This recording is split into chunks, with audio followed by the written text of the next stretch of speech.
फिर दिन हुआ पुरानी रात का, करे सो शुक्र हम खुदा की जात का, खुदा की जात का, नया फिर दिन हुआ।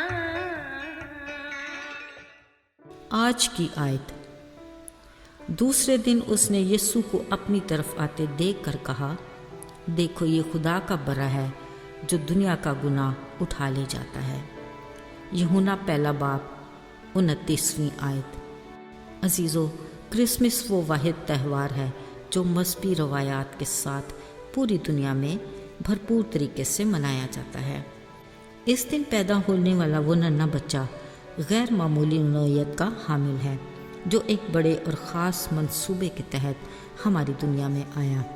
ये उस पहले बरे की कुर्बानी का अक्स है जो आदम और हवा के पहली बार गुनाह के मुर्तकिब होने के बाद बाग़े अदन से सज़ा के तौर पर बाहर निकालते वक्त किया गया।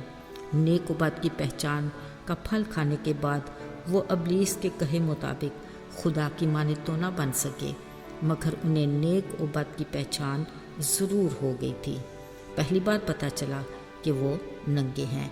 उनके पास इस नंगेपन को छुपाने के लिए खाली खुदा ने पहली बार बरा लेकर ज़बह किया और उसके चमड़े के कुर्ते बनाकर उन्हें पहनाए और अपनी रफ़ाकत से बाहर निकाल दिया।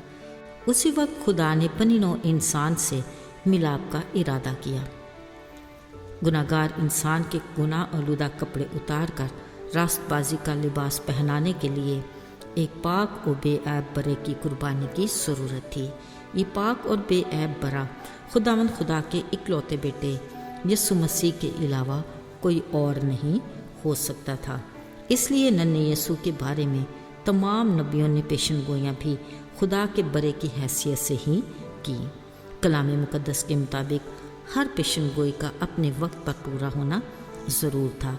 इसी सिलसिले में नन्हे यीशु के पैदा होते ही एक पेशन गोई पूरी हुई जब फरिश्तों ने गड्डरियों को यीशु के पैदा होने की खुशखबरी दी कि तुम एक बच्चे को कपड़े में लिपटा चरनी में पड़ा पाओगे। अजीज़ों, ज़रा सोचिए, एक नौमालूद बच्चे के लिए माँ की गोद से बढ़कर कोई आरामदेह जगह हो सकती है क्या? लेकिन यीशु को कुर्बानी के बरे की वजह से चरनी में रखा गया, क्योंकि चरवाहे भी अपने गल्ला में पैदा होने वाले पहलोठे भेड़ के बच्चे को कपड़े में लपेट कर चरनी में रखा करते थे ताकि किसी ऐब और हर तरह की चोट से महफूज रहे। कुर्बानी के लिए पाक और बेऐब रहे, क्योंकि इन्हीं बरों की कुर्बानी दी जाती थी। जब यीशु 30 बरस के हुए तो अपने घर से निकले और बपतिस्मा लेने की गरज से यरदन की तरफ चल पड़े। जब यूहन्ना बपतिस्मा देने वाले ने यीशु को अपनी तरफ आते देखा तो पुकार कर कहा, देखो ये खुदा का बरा है जो दुनिया के गुनाह उठा ले जाता है। यूहन्ना बपतिस्मा देने वाले के यीशु के बारे में कहे अल्फाज यीशु का आसमानी जाओ जलाल छोड़कर ज़मीन पर आने, नजात और हमेशा की ज़िंदगी देने तक के मिशन को बयान करता है। यसाया नबी ने भी यीशु के पाक और बेऐब बर होने की पेशन गोई की और कहा, जिस तरह भेड़ अपने बाल कुतरने वालों के सामने बेज़ुबान है, उसी तरह वो खामोश रहा। अजीज़ों, ये पेशन गोई यीशु के कलवरी तक के सलीबी सफ़र में पूरी हुई। साथियों, पुराने अहदनामे में बनी इसराइल के मूसा की शरीयत के मुताबिक जिन कुर्बानियों की हदायत की गई थी, उन सब का महवर भी खुदा का पाक और बेऐब बरा यीशु ही है, यानी सोख्तनी कुर्बानी। मसीह के कामिल तौर पर खुदा बाप की नज़र किए जाने को पेश करता है। नज़र की कुर्बानी मसीह का कलाम इंसान के लिए ग़िज़ा की मानद है। सलामती का ज़बिया ये मसीह के इंसान की शराकत और मुशाबत इख्तियार करने को ज़ाहिर करता है, यानी यीशु इंसान और खुदा दोनों की नुमाइंदगी करता है। ख़ता की कुर्बानी मसीह सलीब पर हमारे वास्ते गुनाहगार ठहराया गया। जुर्म की कुर्बानी मसीह हमारा ऐसा सरदार कायम है जो हर रोज़ हमारी शफायत करता है।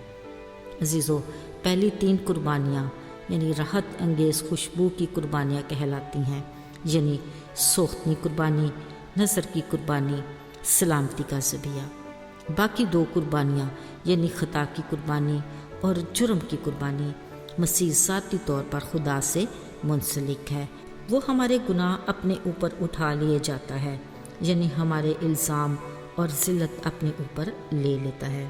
عزیزو، بائبل مقدس میں جہاں بھی قربانی کا ذکر آتا ہے اس کا تعلق خدا کے برے مسیح کی قربانی سے جڑا ہے۔ یسوع ہی وہ ایک پاک اور بے عیب برا ہے۔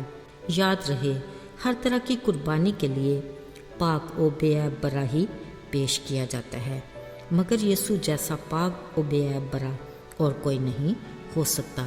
یہ تمام قربانیاں اس وقت تک اسرانی جاتی رہیں جب تک مسیح کی کامل قربانی نہیں ہوئی تھی۔ آئیے دعا کریں۔ خداوند، ہم کس قدر شکر گزار ہیں کہ تیرے بیٹے یسوع کا خون ہمیں تمام گناہوں سے پاک کرتا ہے، جس کے مار کھانے سے ہم نے گناہ کی مرض سے شفا پائی۔ ہماری مدد کر کہ ہم اپنے روحانی سفر میں سلامتی کے ساتھ اپنی منزل پر پہنچ سکیں۔ یسوع کے مبارک نام میں آمین۔